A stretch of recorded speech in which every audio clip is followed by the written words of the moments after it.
I'll start with you, Ms. Brashier, Dr. Brashier.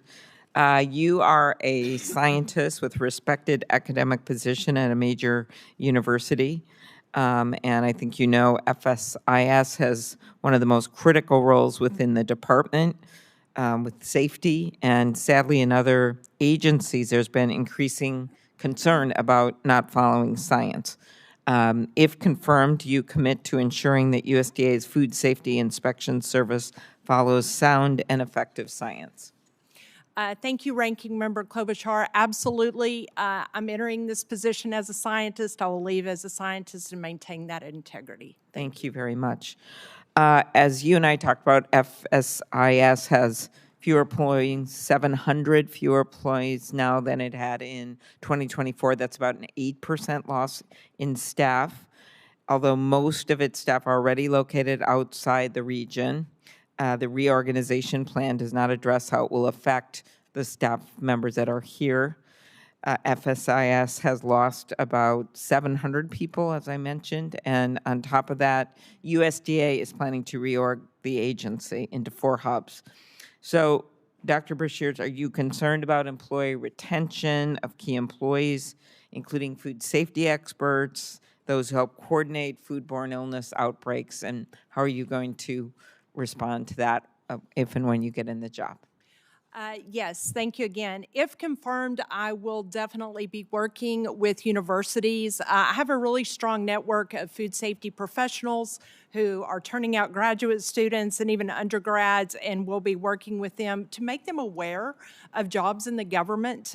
Typically, those aren't the first ones that students think about, so recruitment is going to be important. Retention is also important to me in maintaining a positive work environment, listening to the employees, and I will be open to that, and if confirmed, it will be a priority for me. Very good. Again, I just think getting back some of these employers or rehiring, hiring new ones is going to be really critical in addition to the partnerships. Food Safety Inspection Service is responsible for ensuring that foreign trading partners meet the high standards of our domestic food safety parameters.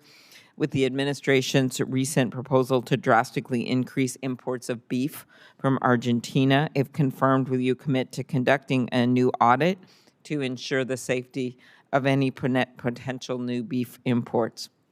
Thank you again. Yes, we have 100% inspection at the border, and I do think that it's important that if that is increased, that we ensure that safety, we have enough people at the border and audit them and make sure they are meeting the standards, because we will not compromise food safety.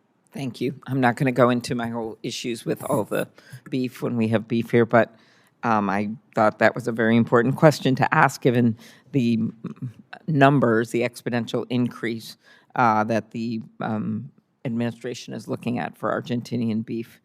In 2009, you and I talked about this. A salmonella outbreak in peanut butter led to 9 deaths, including 1 in Minnesota. I got very involved, worked with Senator Isaacson at the time because the company involved in this that was people were later prosecuted was located in Georgia, and he rose to the occasion, and we worked together to have these centers of excellence on foodborne illnesses. If confirmed, will you commit to working alongside with other public health agencies? And I know you talked about the universities and your relationships, but also the FDA and CDC to investigate and protect consumers.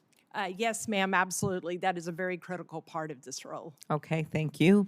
Representative Harold, appreciated our meeting.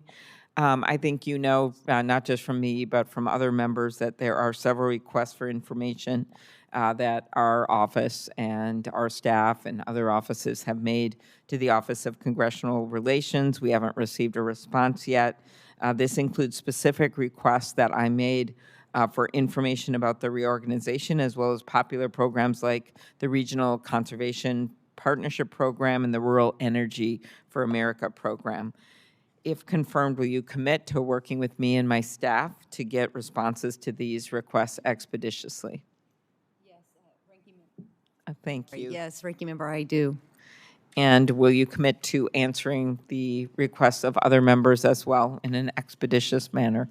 Yes, in fact, I believe that would be the priority for this department, to create better relationships with all the members and their staff, and to share the information that I know each of you will need for your constituencies. Okay, very good. The USDA did not notify Congress in advance of the reorganization announcement. Moreover, despite repeated Republican and Democratic requests for a bipartisan shutdown briefing, common practice in the past, USDA only provided a briefing to the Republican staff. To our knowledge, that has not happened in the past.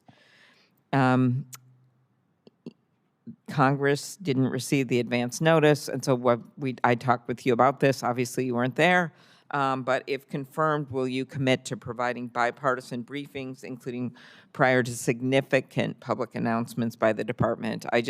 This committee continues to function in some very difficult times. We just passed a bunch of important bills and have nothing but civility among the members on this committee, and I thank the chairman for that. But it seems to me like not notifying any of us about the reorg plan, and then, which was major for half the employees in the USDA in Washington for us, knowing that we won't have people in the room where it happens, if it happens.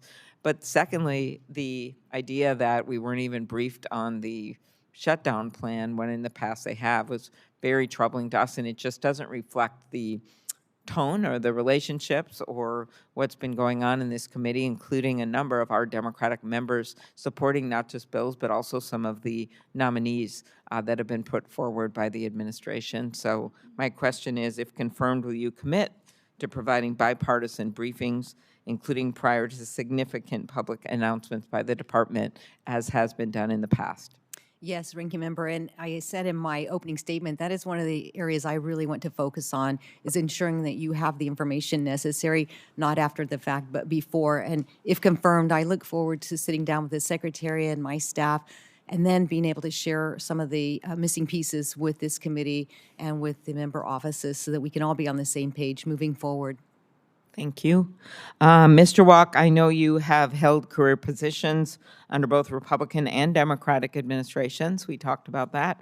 But you have only held political or policy leadership roles under President Trump. How will you maintain the necessary objectivity required to conduct meaningful oversight as an Inspector General?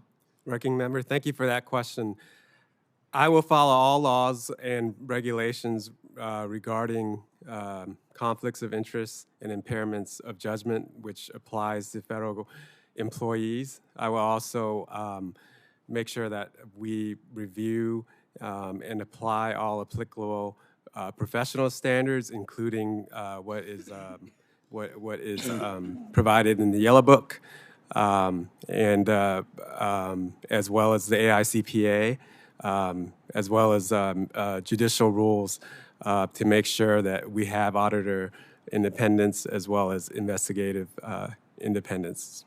And if confirmed, your office will conduct audits, evaluations, or investigations of programs or policies that you help put in place. How will you handle any conflicts of interest?